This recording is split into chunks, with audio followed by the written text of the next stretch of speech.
दोस्तों, आज हम बात करने वाले हैं एक काइजू मूवी गैमेरा द ब्रेव की। लेकिन ध्यान रहे, कहानी में आगे स्पॉयलर्स होंगे। कहानी शुरू होती है 1973 के जापान से। शहर जल रहा है, लोग चिल्लाते हुए भाग रहे हैं और आसमान में दो बड़े बड़े मॉन्स्टर्स काइजूज एक दूसरे से लड़ रहे होते हैं। छोटा सा लड़का कोसके ये सब देख रहा होता है। अचानक एक फायरबॉल एक क्रीचर को नीचे गिरा देती है। तभी बैटलफील्ड पर एक जायंट टर्टल एंटर करता है, गैमेरा। पर मुश्किल ये थी कि दुश्मन रुक नहीं रहे। एक फ्लाइंग मॉन्स्टर अपने डेडली लेजर ब्लास्ट छोड़ता है जो सीधा गैमेरा पर लगता है। जायंट टर्टल दर्द में चीखता है और गिर जाता है। ऊपर से और क्रीचर्स नीचे आकर उसको फाड़ देने की कोशिश करते हैं, लेकिन गैमेरा हार मानता कहाँ था। वो अपनी पूरी ताकत इकट्ठी करता है और उसका जिस्म सूरज की तरह चमकने लगता है। फिर एक जबरदस्त धमाका होता है जो सिर्फ दुश्मन ही नहीं बल्कि गैमेरा को भी मिटा देता है। बहुत साल बाद कोसके अब बड़ा हो गया है। एक बेटा है उसका, तोरू। एक दिन वो अपनी वाइफ की कब्र पर तोरू के साथ आता है। फादर कहता है, तुम्हारी माँ अब स्वर्ग में है। पर तोरू को यकीन नहीं होता। उसके लिए माँ सिर्फ मिट्टी के नीचे एक ढेर ऑफ बोन्स थी। अगले दिन स्कूल जाते वक्त तोरू एक अजीब सी रोशनी देखता है। समुंदर के पार एक आइलैंड से चमक रही होती है, जैसे वो रोशनी उसे बुला रही हो। वो स्कूल स्किप करता है और तैरकर आइलैंड तक पहुंच जाता है। वहां पत्थरों के बीच एक ग्लोइंग स्टोन पर एक बड़ा सा अंडा रखा होता है। तोरू उसे घूर रहा होता है और एकदम से अंडा फूट जाता है। उसमें से निकलता है एक छोटा सा कछुआ। तोरू तुरंत उस छोटे क्रीचर से दोस्ती कर लेता है। उसकी बेली पर एक अलग सी निशानी बनी होती है। तोरू उसका नाम टोटो रखता है। लेकिन असली सरप्राइज अभी बाकी था, क्योंकि टोटो एक दिन में ही तेज तेज बड़ा होने लगता है। अगली सुबह तोरू उसे अपने रूम में छुपाता है, लेकिन जब फादर अंदर आते हैं वो शॉक हो जाता है देखकर कि टर्टल हवा में उड़ रहा है। वहीं पे तोरू की नेबर माए भी टोटो को उड़ते हुए देख लेती है और चीख मार देती है। क्रीचर घबरा जाता है, पर तोरू उसे संभाल लेता है और अपनी दोस्त को चुप रहने के लिए कहता है। धीरे धीरे तोरू अपने क्लोजेस्ट दोस्तों को भी टोटो दिखाता है। सब बच्चे टर्टल के जेट पैक जैसे उड़ने पर दीवाने हो जाते हैं। हर कोई उसे अपना दोस्त बनाना चाहता है, पर माए खुश नहीं है। उसका कहना था कि टोटो डेंजरस हो सकता है। उसने तोरू को गैमेरा की रिपोर्ट भी दिखाई और दोनों में काफी सिमिलैरिटीज थे, स्पेशली उड़ान की एबिलिटी। माए उसे समझाती है, ये सिर्फ पेट नहीं है तोरू, ये काइजू बन सकता है। पर तोरू को यकीन नहीं होता। उसे लगता है टोटो कभी गैमेरा नहीं बनेगा। लेकिन कुछ दिनों में टोटो इतना बड़ा हो जाता है कि उसे घर में छुपाना इम्पॉसिबल हो जाता है। तोरू और उसके दोस्त उसे एक सीक्रेट हाइडआउट में रख देते हैं। बच्चे फैसिनेटेड होते हैं, पर माए का दिल अब भी डर से भरा होता है। एक दिन वो तोरू को समझाती है। उसकी आवाज रोती सी होती है, मैं शायद हमेशा तुम्हारे साथ ना हो पाऊं, तुम समझते क्यों नहीं? और फिर आंसुओं के साथ भाग जाती है। तोरू कंफ्यूज रह जाता है। अगले दिन उसे सच्चाई समझ आती है। माँ स्कूल जा रही होती है और उसके पेरेंट्स उसके हेल्थ को लेके परेशान थे। पता चलता है कि उसका दिल की सर्जरी होने वाली है और उसमें जरा सी गलती हुई तो उसकी जान जा सकती है। तोरू अपनी माँ की याद में खो जाता है। उसे रियलाइज होता है कि उसने अपनी मॉम को कितना मिस किया है। फिर वो उस ग्लोइंग रेड स्टोन को उठाता है जो टोटो के अंडा के साथ मिला था और उसे माए को दे देता है, दिल से ये दुआ करते हुए कि शायद ये उसकी सर्जरी के वक्त उसे बचा ले। माए तोरू को दिल से शुक्रिया कहती है, तुमने मेरे लिए इतना किया, इस स्टोन को मैं जरूर लौटा दूंगी जब ठीक हो जाऊंगी। लेकिन उसके चेहरे पर अब भी एक अजीब सा डर था, जैसे उसे पहले से ही बुरा होने का एहसास हो। अगली सुबह तोरू अपने सीक्रेट हाइडआउट में जाता है, लेकिन जैसे ही वो अंदर कदम रखता है उसका दिल रुक जाता है। टोटो वहाँ से गायब था। वो अपने दोस्तों के साथ चारों तरफ ढूंढता है। इसी बीच कहीं दूर समुंदर में एक आदमी अपनी डूबी हुई शिप के बीच जिंदा रहने की कोशिश कर रहा होता है, लेकिन पानी के नीचे कुछ बड़ा हिल रहा था। सरफेस पर अजीब चीजें तैरती हुई आती हैं और फिर स्प्लैश, आदमी को नीचे खींच लिया जाता है। सिर्फ लहू की लाल लहरें रह जाती हैं। नेवी को तुरंत इंसिडेंट की रिपोर्ट मिलती है। इन्वेस्टिगेशन के बाद सच्चाई सामने आती है। एक नया काइजू समुंदर से उभर रहा है। शहर भर में सायरन्स गूंज उठती हैं। लोग जान बचाने को भाग रहे होते हैं। तोरू दूर से देखता है कि इमारतें टूट रही हैं। उस वक्त कोसुके, तोरू का बाप, उसे ढूंढ लेता है और चिल्लाता है, चलो मेरे साथ, यहाँ से निकलना होगा। दोनों नीचे की तरफ भागने लगते हैं जब भीड़ में उनका एक दोस्त गिर जाता है। सब मदद करने दौड़ते हैं, पर अचानक आसमान से एक बड़ा सा कंक्रीट ब्लॉक गिरता है। उसके पीछे खुद खौफनाक काइजू उतरता है, एक लिजर्ड जैसा दरिंदा जिसका नाम था जेडिस। उसका मुंह इतना बड़ा था कि वो लोगों को सीधा निगल जाता है, जैसे वो सिर्फ स्नैक्स हों। तोरू शौक में देख रहा होता है, पर उसे लगता है उसका दोस्त अब भी जिंदा है। कोसुके अपनी जान जोखिम में डालकर बच्चे को कंधे पर उठाता है। जेडिस उनकी तरफ दौड़ता है, पर उससे पहले एक जबरदस्त रार गूंजती है। सामने से एक जायंट टर्टल दिखाई देता है। टोटो नहीं, अब वो छोटा टर्टल नहीं था, ये था गमेरा का नया रूप। जेडिस गुस्से में दहाड़ता है और टर्टल पर हमला करता है, लेकिन गमेरा तुरंत उसके पांव में अपने दांत गाड़ देता है। जेडिस चीखता है और गमेरा को बार बार जमीन पर पटक देता है, फिर एक इमारत तक उड़ाकर फेंक देता है। सबको लगता है ये खत्म हो गया, लेकिन गमेरा धीरे से उठता है, जख्मी जरूर पर हार मानने को तैयार नहीं। तोरू दूर से उसके बेली पर वही निशान पहचान लेता है। ये वही टोटो है जिसे उसने प्यार से पाला था। लड़ाई और तेज हो जाती है। जेडिस अपनी लंबी जीभ गमेरा पर मार के उसके शरीर को चाक देता है। पूरा ब्रिज हिलने लगता है। टर्टल बार बार बचने की कोशिश करता है, पर जेडिस उसे कॉर्नर में फंसा लेता है और तभी गमेरा जीभ को मजबूती से पकड़ता है और अपना फायरबॉल सीधा जेडिस के मुंह पर छोड़ देता है। एक धमाके के साथ जेडिस पानी में जा गिरता है। शहर के लोग चीयर करते हैं, पर सब देख सकते हैं गमेरा खुद भी खून से लथपथ और कमजोर था। तोरू उसके पास भागना चाहता है, लेकिन मिलिट्री आ जाती है। टैंक और जीप से सोल्जर्स गमेरा को घेर लेते हैं।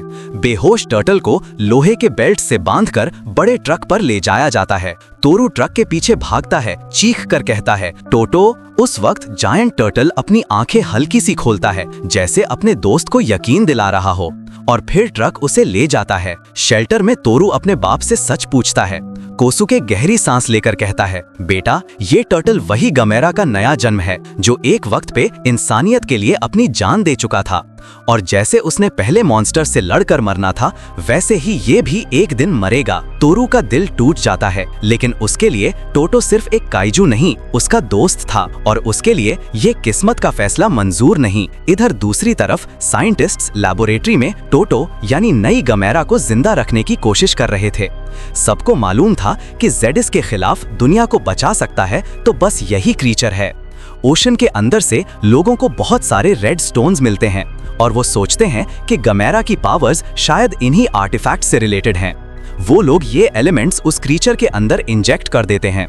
दूसरी तरफ तोरू को माई के पेरेंट्स का फोन आता है, जो बताते हैं कि ऑपरेशन के बाद से लड़की नींद में अजीब अजीब वर्ड्स बोल रही है। मालूम होता है कि माई का एक साइकिक कनेक्शन बन गया है काइजू के साथ, और वो महसूस करती है कि क्रीचर को ग्लोइंग स्टोन चाहिए ताकि वो पूरी तरह रिकवर कर सके। तोरू रियलाइज करता है कि गमेरा को मदद की जरूरत है, और अपने दोस्तों के साथ डिसाइड करता है कि स्टोन माई से वापस लाना होगा ताकि जायंट टर्टल की पावर्स रिस्टोर हो सकें। सुबह कोसुके उठता है और अपने बेटे का गुड बाय लेटर देखता है, जिससे वो फौरन उसके पीछे भागता है। मीनवाइल साइंटिस्ट्स गमेरा को हील करने की कोशिश करते हैं, लेकिन उन्हें समझ नहीं आता कि उनके मेथड्स क्यों काम नहीं कर रहे। अचानक काइजू अपनी आंखें खोलता है, क्योंकि उसे जेडिस की प्रेजेंस महसूस होती है, जो समुंदर क्रॉस करके पॉपुलेशन सेंटर की तरफ आ रहा होता है। डॉक्टर्स को न्यूज के जरिए मालूम होता है कि लिजर्ड काइजू सीधा उनके बिल्डिंग की तरफ आ रहा है, लेकिन क्लियरली गमेरा अभी फाइट के लिए रेडी नहीं है। अचानक एक ह्यूज टेल बिल्डिंग की वॉल्स तोड़ देती है और सब लोग ग्राउंड पे गिर जाते हैं। पूरा स्ट्रक्चर गिरने लगता है और गमेरा रियलाइज करता है कि जेडिस प्रीवियस बैटल को फिनिश करने आया है। लोग फौरन इवैक्यूएशन शुरू कर देते हैं, जबकि लिजर्ड मॉन्स्टर लैबोरेटरी तोड़ता है और सिविलियंस पे कंक्रीट गिरा देता है। इस वक्त तोरू सिटी पहुंचता है और टीवी पर देखता है कि मॉन्स्टर एरिया डिस्ट्रॉय कर रहा है। वो समझता है कि स्टोन वापस लाना ही लोगों को बचाने का आखिरी तरीका है, और फौरन माई के हॉस्पिटल की तरफ दौड़ जाता है। मगर हॉस्पिटल के सब पेशेंट्स ऑलरेडी इवैक्यूएट हो रहे होते हैं, जिसमें माई भी शामिल होती है, जो पेरेंट्स के साथ बाहर निकल रही होती है। और उस वक्त रेड स्टोन और ज्यादा ग्लो करना शुरू कर देता है। डॉक्टर्स लैबोरेटरी के अटैक से जिंदा बच जाते हैं और विटनेस करते हैं कि गमेरा कंक्रीट तोड़कर बाहर निकलता है, अब पहले से भी ज्यादा बड़ा और पावरफुल। जायंट काइजू जोर से रोर करता है और जेडस के साथ फाइट स्टार्ट करता है, जबकि एनिमी सिटी तोड़कर सिविलियंस को भगाता है। जेडस इंसानों के पास आता है ताकि सबको खाए, लेकिन अचानक गमेरा उससे टकराकर लोगों को बचाता है। एनिमी गुस्से में गमेरा को धकेल देता है और उसे ग्राउंड पर गिरा देता है, बिल्कुल मेन कैरेक्टर के सामने। टोरू जोर से अपने दोस्त का नाम पुकारता है, जो गमेरा को करेज देता है कि वो फाइट कंटिन्यू करे, चाहे एनिमी उसे बार बार गिरा दे। टोरू रियलाइज करता है कि वक्त बहुत कम है और फौरन हॉस्पिटल की तरफ दौड़ता है। सबवे स्टेशन के जरिए भीड़ के खिलाफ वो और उसके दोस्त ऊपर की तरफ जाते हैं, लेकिन हॉस्पिटल पहुंचकर सिर्फ खाली बेड्स देखते हैं। माई वहां से ऑलरेडी निकल चुकी होती है। सरप्राइजिंगली टोरू अपने फादर से टकराता है, जो उसे रोकने की कोशिश करता है और कहता है कि काइजू को भूल जाओ, लेकिन टोरू रिफ्यूज करता है और डिसाइड करता है कि वो गमेरा को अकेला मरने नहीं देगा। कोसुके अपने दोस्त बॉयज को रेफ्यूजी कैंप भेजता है और खुद भी टोरू के पीछे चला जाता है। इस वक्त माई एक टेम्परेरी हॉस्पिटल में रेस्ट कर रही होती है और डोर से काइजूस की फाइट देखती है। वो गमेरा की मदद करना चाहती है, लेकिन उसके पेरेंट्स उसे रोक देते हैं। तभी एक और लड़की आती है जो समझ जाती है कि माई क्या चाहती है और वादा करती है कि वो स्टोन गमेरा तक लेकर जाएगी। वो लड़की बिल्डिंग से भागती है और बैटलफील्ड की तरफ रश करती है, जबकि सब लोग एरिया से एस्केप कर रहे होते हैं। मीनवाइल जेडस और गमेरा की फाइट और इंटेंस हो जाती है। एनिमी गमेरा को अपनी टंग से पियर्स करता है और गमेरा दर्द में चीखता है। फिर वो अपनी टेल से गमेरा को बार बार अटैक करता है, लेकिन टर्टल हर दफा उठकर फाइट करता है और हार मानने से इनकार करता है। ये मौका गमेरा को फाइट बैक करने का देता है। वो एनिमी को अपने दांतों से पकड़ लेता है और छोड़ता नहीं, जिसकी वजह से लिजर्ड दर्द से चीखता है। लेकिन जेडस गमेरा को स्ट्रीट पे घसीटता है और धीरे धीरे एक बिल्डिंग पर चढ़ने लगता है। उसके बाद वो टर्टल को हवा में उठाकर जोर से नीचे फेंकता है, जहां गमेरा एक स्काईस्क्रेपर से टकराकर क्रैश करता है। टोरू अपने दोस्त को खतरे में देखकर जोर से गमेरा का नाम पुकारता है, लेकिन उसे अंदाजा नहीं होता कि हेल्प बहुत जल्द आ रही है, इंसानियत के बच्चों के हाथों में। एक लड़की जो रेड स्टोन ले जा रही होती है भीड़ में फंस जाती है और मिशन एक और लड़के को दे देती है। फिर वो बच्चा पुलिस ऑफिसर के हाथ लगता है, जो उसे बचाना चाहता है, लेकिन लड़का स्टोन को आगे एक और बच्चे के हवाले कर देता है। स्टोन बार बार एक बच्चे से दूसरे बच्चे को हैंडओवर होता है, जैसे सब चिल्ड्रन मिलकर ह्यूमैनिटी को सेव कर रहे हों। आखिर स्टोन टोरू के दोस्तों तक पहुंचता है, जो उसे डायरेक्टली टोरू के पास ले आते हैं। अब मेन कैरेक्टर स्टोन हाथ में पकड़कर समझ जाता है कि क्या करना है। वो बिल्डिंग की तरफ देखता है जहां गमेरा फंसा होता है और वादा करता है कि इस दफा क्रीचर मरने नहीं दिया जाएगा।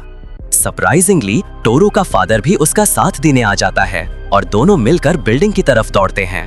इसी वक्त जेडस स्काईस्क्रेपर पे चढ़कर गमेरा को फिनिश करने की कोशिश करता है और अपनी लंबी टंग से टर्टल को फिर से अटैक करता है। टोरू और उसका फादर भी बिल्डिंग पर पहुंच जाते हैं। कोसुके ऑब्स्टिकल्स हटाकर अपने बेटे को चांस देता है कि वो गमेरा को सेव करे। टोरू फौरन ऊपर की फ्लोर्स की तरफ भागता है और गमेरा तक पहुंचता है, जहां वो क्रीचर को बहुत बुरी हालत में देखता है। टोरू उससे कहता है कि वो स्टोन लेकर आया है ताकि गमेरा जिंदा रह सके, क्योंकि वो अपने दोस्त को मरने नहीं देख सकता। मगर तब ही जेडस बिल्डिंग पे जंप करता है और अपनी टेल से गमेरा को जोर से मारकर टोरू से अलग करके नीचे खींच लेता है।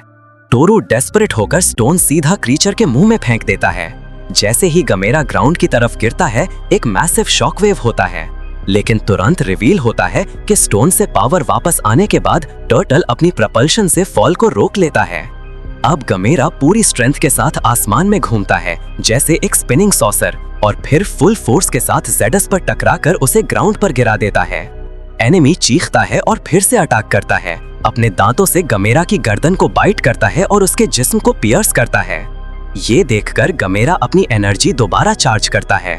टोरू और उसका फादर बिल्डिंग से बैटल विटनेस करते हैं, जबकि सोल्जर्स उन्हें निकालने की कोशिश करते हैं, क्योंकि उनको लगता है गमेरा अब सेल्फ डिस्ट्रक्ट करेगा। लेकिन टोरू इंसिस्ट करता है कि अब ऐसा नहीं होगा।